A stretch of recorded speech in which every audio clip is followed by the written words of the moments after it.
So rocket business is actually a transportation business. That's it. Nothing more complicated than that. Just that you take from Earth and put it in space.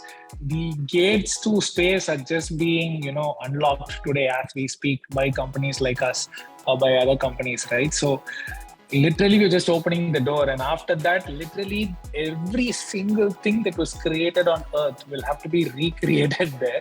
So it is almost like you can create a 2.0 or whatever 3.0 of Earth in space. You can't just send things to orbit. That skill is not there. As a species, we still have to do a lot more there to get there. In our times, entrepreneurs have transformed how, at the click of a button, we could book a ride-hailing service or get our food delivered to the doorstep. What if I tell you that you could book and launch a rocket to the space with the same level of convenience? It might sound like a work of fiction, but this fiction is being turned into reality by an inspirational founder. And no, it's not Elon Musk, it's not even Jeff Bezos, it's an Indian founder, Srinath Ravichandran, co-founder and CEO of Agnikul Cosmos.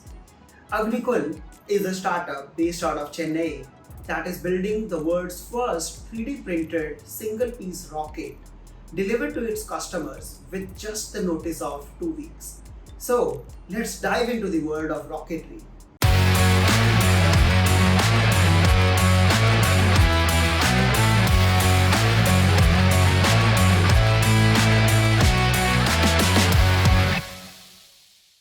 Hey, welcome to Switching Gears, Srinath. Thank you for your time. So let's start with your background. I saw that you started in finance field. You were a finance professional for almost a decade, and so curious, what inspired you to move from the finance into rocket science field, and how did the idea of Agnikul come about? Oh, yeah, sure. So I actually, to do minor clarification there, I actually started in electrical engineering, I should say. That was my first 2 years was in ABB, and then went and spent a bunch of years in finance, and then finally now here at Agnikul in aerospace. No, I think it started with my core passion for space tech. I just grew up I think many kids want to be an astronaut or something, and I also had similar plans when I was very young. I was drawn to aerospace and space tech very early on. But when it was time to do engineering, actually, I was advised against it to some extent because, jobs are hard to come by. It's difficult to do this in this space and all that. So I took a safer route, so to speak, of electrical engineering. But everyone in my, friends group at that time was going or doing something or the other in finance, right? And I was actually both. I was having some FOMO that I'm actually losing out on something. Also, I was having some curiosity, right? Like, why is everyone here going there? That sort of a feeling I was having. So that's where it started. That my finance part should come in, and then I found this program called financial engineering, which was a blend of finance and engineering, at least from the name of it, right? So I thought, oh, okay, hey, I can have my cake and eat it too. That's what I told myself. And then I went to the US in 2008 to do a master's in financial engineering, and did that for about 6-7 years, working on managing portfolios, to protecting the interest rate risk for the money that was getting invested where I was working, which was at AXA. But I think very, very soon after I joined my work in finance, I realized my heart was still very much in engineering. So wanted to come back and do this, but I didn't know what field. And there was a lot of self-doubt at that time because I was already switching careers, and it was very confusing time in some extent. But I just decided that I should just go and do my childhood passion, which was in space tech. So moved to Los Angeles from New York, and from there, because the reason being that SpaceX is based in Los Angeles, and I wanted to soak in as much of the ecosystem there as possible. I think the good thing, and I was very lucky that there is a business case for what we're building. People were not able to send small satellites to space there was that pain that people, I was seeing that firsthand. Every university or every networking event I visited to, someone or the other had something in small satellites, and they were all fully qualified satellites, but waiting on the ground. And if you ask them why, the answer was invariably about rockets. Rockets are not there. SpaceX was not accepting at that time. Government satellite, I mean, the government payloads were the ones that were hogging all the traffic. Some version or the other, but it was all the rocket cribbing, right? So I just thought, why not people just build a small rocket and launch these small satellites? That is how naive the idea was when it started. But then I realized there was, I mean, now that I look back, it's like, yeah, you can build a business case around it. You can find out a lot of other things and all that. But that's where the seed of the idea began there, basically. Awesome. Now, indeed, when I look at your story, and we probably grew up in the similar time frame, and finance used to be almost like an aspiration in those early 2000s when you graduate. And it reminds me of this movie Margin Call, in which there's this analyst who is at the core of the movie. He actually makes a mention that, hey, I am a rocket scientist, but I am in the finance field because money is good here. And you made exactly the opposite pivot. So that's where I found it very I think I intriguing. know the scene you're talking about. It isn't they're presenting to the head or something about the how bad the risk is, right? Yeah, I Indeed. remember that. Yeah, that's right. That's right. Yes. Indeed. And that's what kind of reminds me also of the fact, like, even in the US, you talk to anyone and everyone says, hey, are you a rocket scientist? Because it's really one of the most challenging jobs. So, just curious, I know you have engineering background, but without having an aeronautics or a background in the space tech, how did you navigate your way in managing the steep learning curve when you were starting Agnikul? Like, what were those early steps that you took that gave you confidence that, okay, I can build this company? Honestly, I didn't know how hard it was. Right, driven purely by passion and the ignorance of the difficulty of what we were taking up. I think that is the real reason, I would say, because it is a very difficult product to build as such, right? But see, that is one thing about what I bring to the table. Yes, I have a strong passion for building rockets. I understand the tech. I actually enrolled for a second master's in aerospace engineering, which I never got to finish. But but I have that basic background, and I read everything I could on that, whatever books I could get, whatever people I could talk to. So, and because I had this inclination for engineering, it was not very difficult for me to pick it up, right? But I think the bigger thing, the confidence that with which I came in was more driven by the fact that there are retired ISRO scientists in the country, there are professors in the country. We are a spacefaring nation. There is no doubt about that. So I knew that the knowledge is there. It is not like we don't even have that. It's just about finding the right set of people and working with them, and that is what actually gave me the confidence. Right. But of course, I'm saying that I was still thinking, even with all that, it'll actually be simple. But now I'm realizing that even with all that, it's actually very difficult a product to build. But that said, there is a lot of know-how. There is that is scattered across the country. We have that in our country already. So that's a good thing. So that is what basically, even today, that's what is one of the big reasons why, we're able to push forward. Got it. And how did you go about building your early team? And the reason I ask, like, all the founders that we have talked to, and even when I'm building a venture, I've seen that early core team is really crucial for you to take some giant steps. So just curious, like, how did you go about forming it? What type of skills did you go for?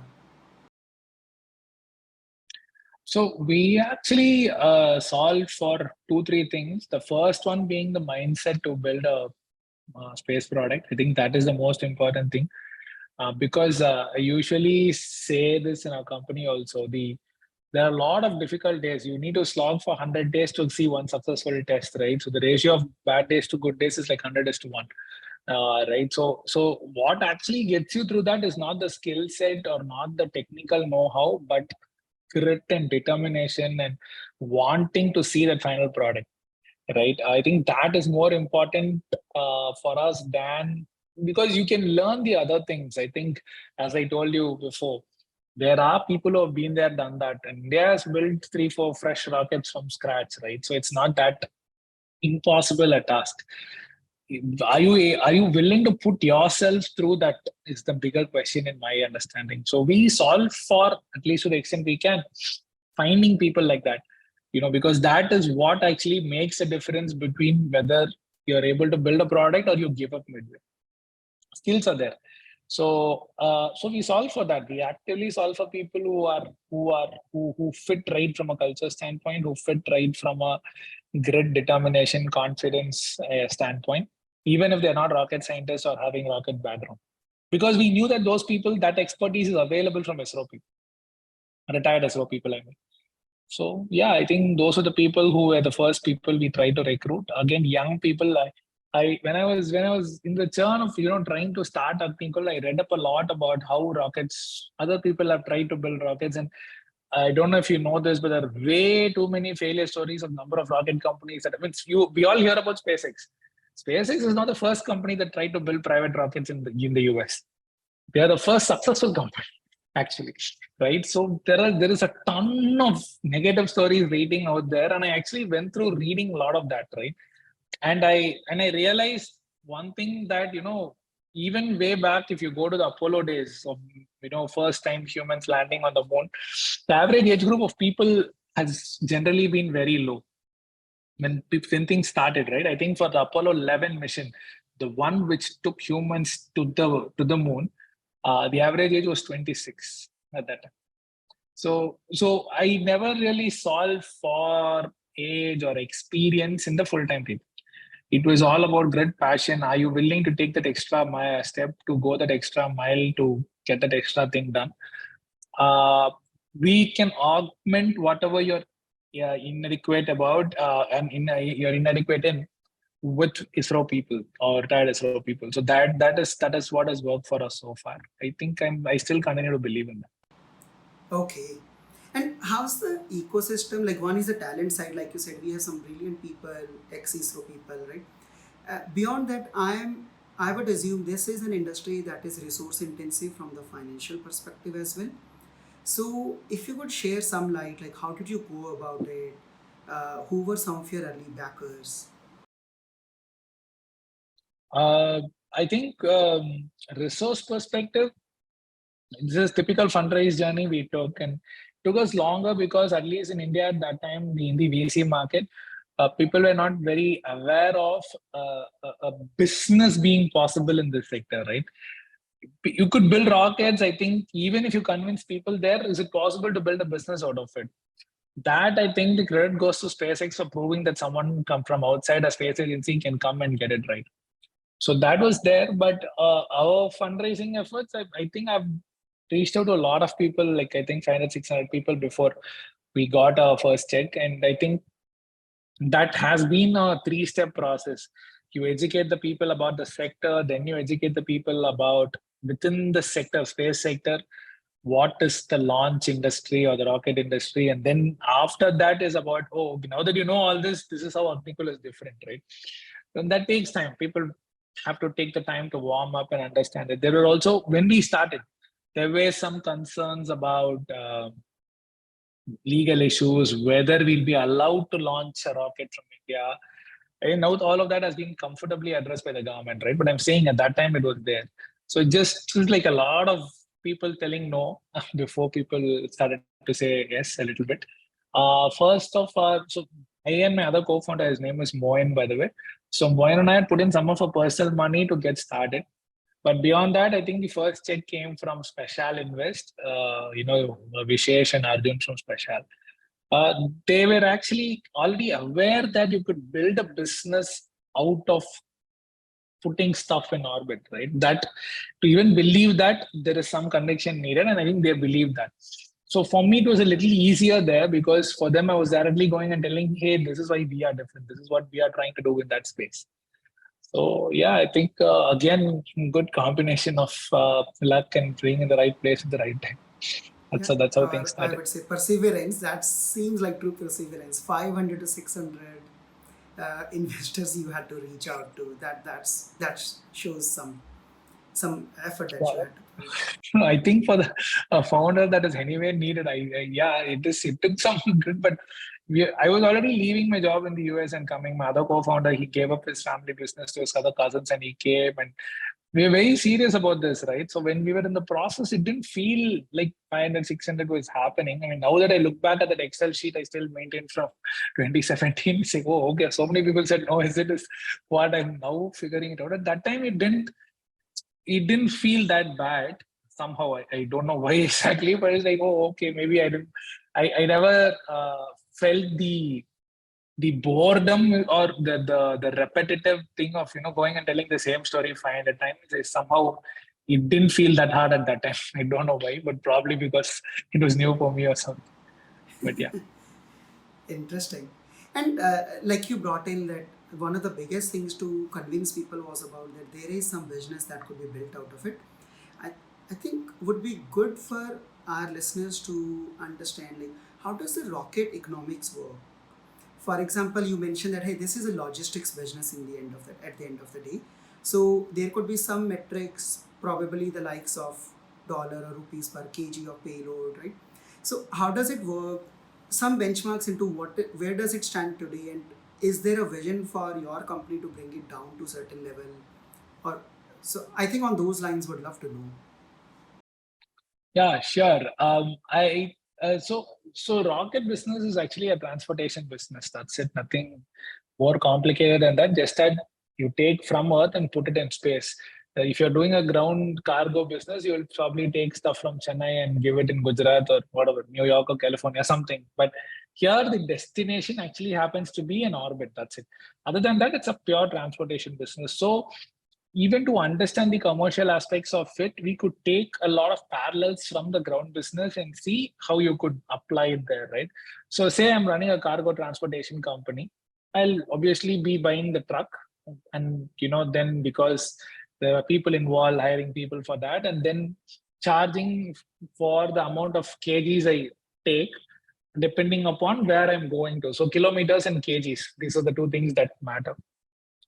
So in the rocket business, for analogy, all rockets are on autopilot, luckily, unless you're doing a manned mission or something. So there is no driver concept or maintenance context involved.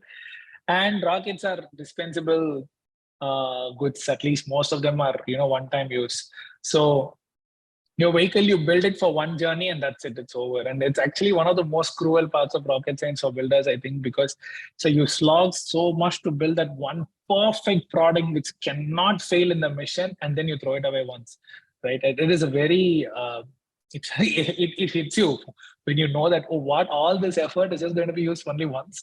Is that feeling hits you. So anyway, so that is there. So basically the cost of the vehicle has to be recovered. So you basically take the cost of the vehicle, the cost of what it takes to run the launch itself, right? The launch campaign, which is basically taking the vehicle from wherever you're building it to the launch pad, to what it takes to fill the fuel, and then actually the monitoring of the launch itself, the rain safety and all of those things. And then you divide it by the total kg you're taking. I mean, that's basically the cost of what I incur as. So if Agnikul is building the product, is paying for the insurance, paying the launch pad guys for using their launch pad, and this is what I'm going to be paying for 100 kgs. So that's it. So people don't usually talk the kilometers because the entire class of orbits called low Earth orbits, depending on where you launch from, more or less they are similar, right? In terms of the costing, unless you're going to a very high inclination orbit. So inclination is basically the angle the orbit makes with the equator, right? So if you're going in an orbit parallel to the equator, you're at 0 degrees. If you're going perpendicular to the equator, basically pole to pole, right? Like this, then that's called a polar orbit. So if you're very close to the equator and you're launching to the pole and you have to do some, turn and all that, then distance and orbits matter. But otherwise, mostly low Earth orbits are all similar. You're priced the same. So it's basically coming down to kgs. Indeed, That's and I was literally traveling in the space while you were speaking that it's so fascinating. So you okay. brought a very interesting point, Srinath, the one-time use of the rockets, and in the more recent years, we have seen how SpaceX and Elon Musk kind of keeps mentioning that hey, we need to reuse the rockets, and they are now first stage of the rocket they are able to reuse, right? Fetch and reuse. So how are you guys thinking of it? Is it applicable to your case? I know you are targeting low Earth orbits, Does it apply in these kind of rockets as well to bring down the costs? Yes, it does. It definitely does. Only thing is, it's not a simple math of just reusing because when you want to recover your rocket, you're actually putting in more hardware. So that means your rocket is heavier than what it have otherwise been, right? So in that sense, your actual satellite capacity goes down. So to recover my rocket, I'm actually sacrificing my revenue potential, right? So that is a slippery slope in some sense. If you think about it, it's like I'm giving up revenue to save cost, and that's like that's not a clean equation. It's not like every time you reuse you save money and all, right? Yeah, if you reuse beyond a certain point, yes, but otherwise, sometimes it may be just okay to let go because the burden of recovering is more expensive than what you would have saved from that recovery.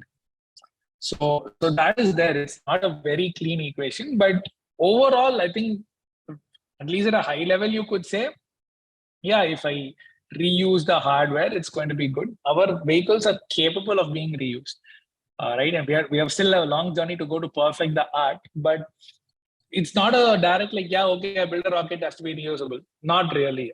The effort, the what you give up in revenue should be much lesser than the cost you save. Otherwise, there's no point of giving up revenue to save cost. So that is Makes my view sense. on reusability. It's needed, it's possible, but it's a question of when and where. It's not a clean equation. Got it.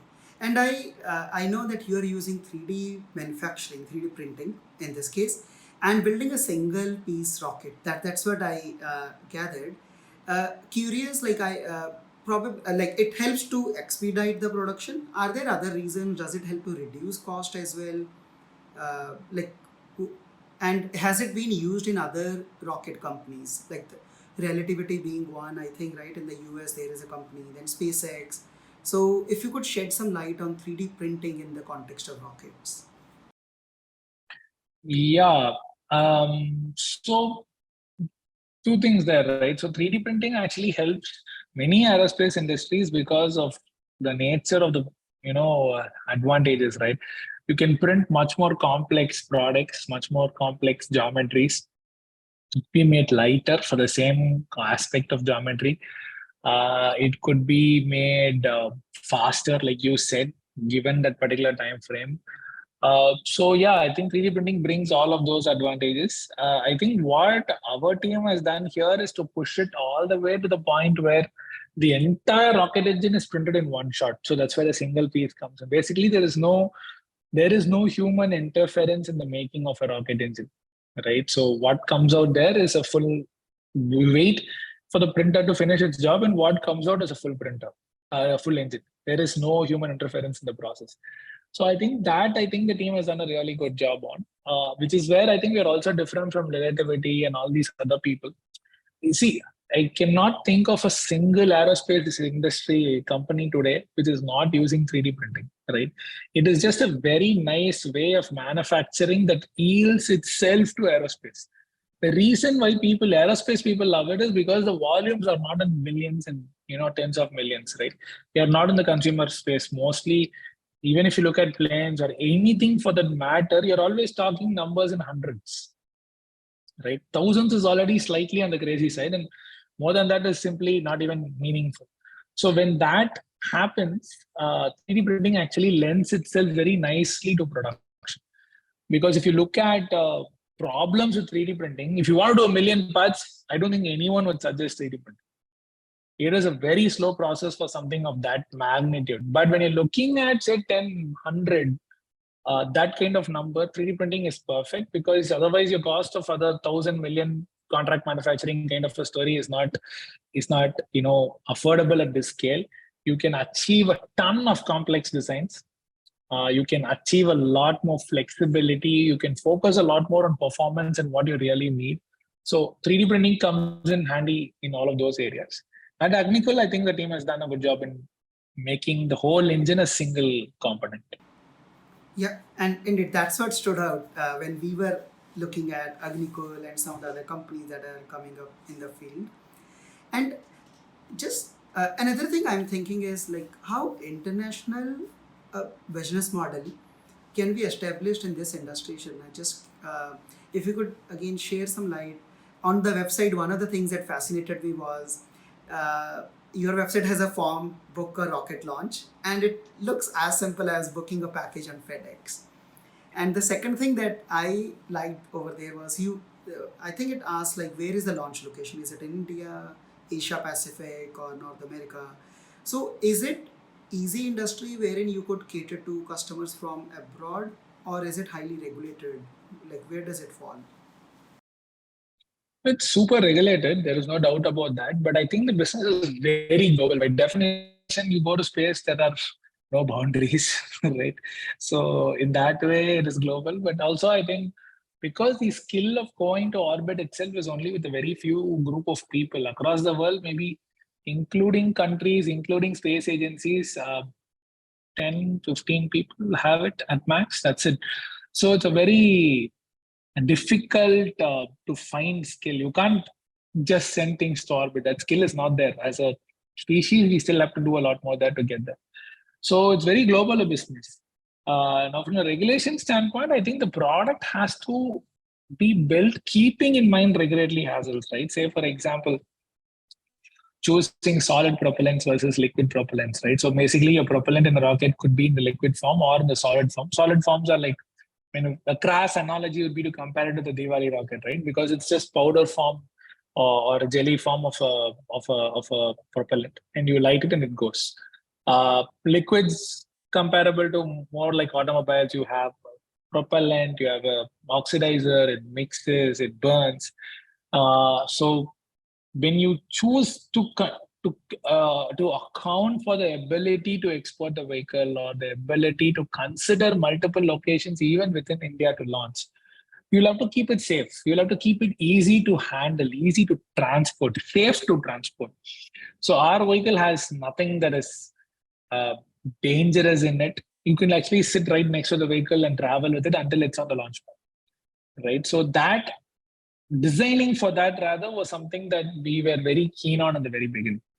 So that way we believe we're very transportation friendly. Even within India, there are multiple on-sites you would like to target, right? Or Sriharikota, obviously, but beyond that, probably the newer launch ports that are coming due south near Kolasekharapatnam, maybe the one from Trivandrum at some point with ISRO's permission.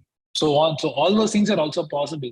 It should be possible at least, right? Because customers may want a particular place to launch from, and if you have the flexibility to launch from various launch points, your journey will be actually much simpler. You do that part of the journey on the ground to get there to space. It's almost like, okay, someone has to go from A to B. Can I create a midpoint called X, and that is still on the ground, and from there I go to B, right? That may actually be a cheaper overall cost problem as opposed to directly A to B. So I think that is something we try to solve for very early on. So it is a regulated industry, but we try to keep in mind the ability to transport it quickly. Got it. And how soon do you think we can become a multi-planetary species? Like, what are your thoughts on it? Uh, 10, 15 years away, I think, at least. But we're getting there. I think SpaceX has done a lot of work with the Starship, and they'll have to do a lot of flights before they get, human worthiness for their vehicles.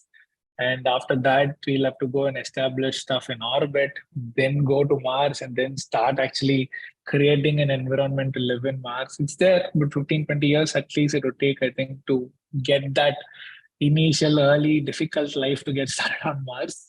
And then slowly we'll have to make it luxurious. It'll happen over a period of next 30, 40 years total, in total, where it'll be before, by then I think we'll be comfortably going to Mars. Anyone can have a conversation about that, right? I think it'll get there. A lot of people, a lot of effort is going on. I think um, uh, I'm a very strong believer in that. If enough people and enough money are put into a problem, it will be solved. Because it is very much within the realms of physics. It's not like you're trying to, enter a black hole, or you're trying to, do any of those faster than light travel. None of the physics breaking stuff. This is engineering, right? People, it is there. If you have the money and if you have people, you will solve it. It's just a question of whether that is being allocated globally there. And I think that's what I think SpaceX has done in a big way.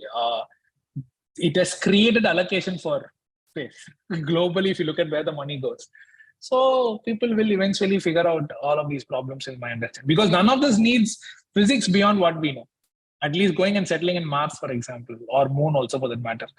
Engineering, yes, you may have to create some new materials, new level of complexity in software, and there is a lot of psychological angle as well. How do you put a bunch of people in a confined area without them losing their mind and all that? But that aside, I think from an engineering standpoint, everything is there. I mean, sorry, physics standpoint, everything is there. So with money and people, engineering should catch up. Got it. And on that topic, and we touched upon it in the beginning of the call as well, wherein you said in India, the good thing is there is talent available from ISRO. That's how you got started. How's the overall talent ecosystem in India when it gets to space technology? And have you seen it improving over the years? There are a bunch of colleges that train on various specific space aspects. Like the big one is the Indian Institute of Space Technology, right, at Trivandrum, which is run by ISRO itself, IIST. So that is there. A lot of other people do aerospace specializations across the country, so that is there. Um, but this is on the theory and the design side. On the manufacturing side and on the execution side, ISRO has actually painfully trained a lot of vendors. A lot of vendors know what it means to deliver something to ISRO, right? And that rigor, that training has happened over a 50-year period. I think it's been an extremely fruitful thing for the country, because that is the advantage of building something new from a spacefaring nation, right? Because there are vendors. You just have to talk to them to take you seriously enough, show them that there is business that's going to come, explain to them your vision, and then if they take your order, and they'll actually add more value than you can even imagine. So I think those things, that from a talent standpoint, full-time people, retired ISRO people, vendors, this is how I look at the whole story, right? Full-time people, yeah, I again solving for attitude, more less for talent, or more importantly, attitude and talent, less for specific skills. Skills can be learned. Then you have retired ISRO people who are willing to spread their knowledge, which they have gained over 30, 40 years. Then you have vendors who have built stuff under the supervision of ISRO. So it's okay. I think it's about finding the right mix of this and getting things done. So it's not difficult. It's not easy, but it's definitely not very hard either. Got it. And I guess the last question is, before we wrap, uh, I would like you to picture yourself in a room full of thousands of engineers at their convocation. What would be your elevator pitch to these youngsters to inspire and motivate them to consider a career in the space technology? Oh, is it about space or consider a career in space tech? Am I selling space tech to them, or am I selling Yeah. something else? No, it's about Uh, selling space tech so that we can achieve this vision, like you said, that in the next 15 to 30 years, we can actually become a multi-planetary species. Got it. So yeah, I think the gates to space are just being unlocked today as we speak by companies like us or by other companies, right? So literally we're just opening the door, and after that, literally every single thing that was created on Earth will have to be recreated there. So it is almost like you can create a 2.0 or whatever 3.0 of Earth in space.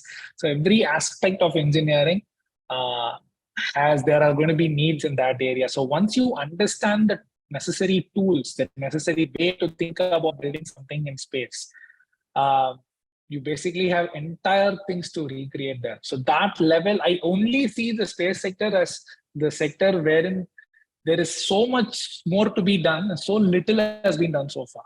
We have all of this talk about going to space is still only about going to space. And then after that, what, right? After that, you start living there, working from there, and all of that needs a lot of engineers. So I think once you're able to get into the mode of space tech, thinking about how to build stuff for space, it's an invaluable skill. I think that is what the next 20-30 years in engineering, that is going to take a lot of, engineers, people. And I think that you can build a really satisfying and successful career in space. Wonderful. It's been lovely chatting with you, Srinath, and really inspirational talk. Thank you so much for your time. Thank you, Subodh. Thank you so much for having me on. Thank you.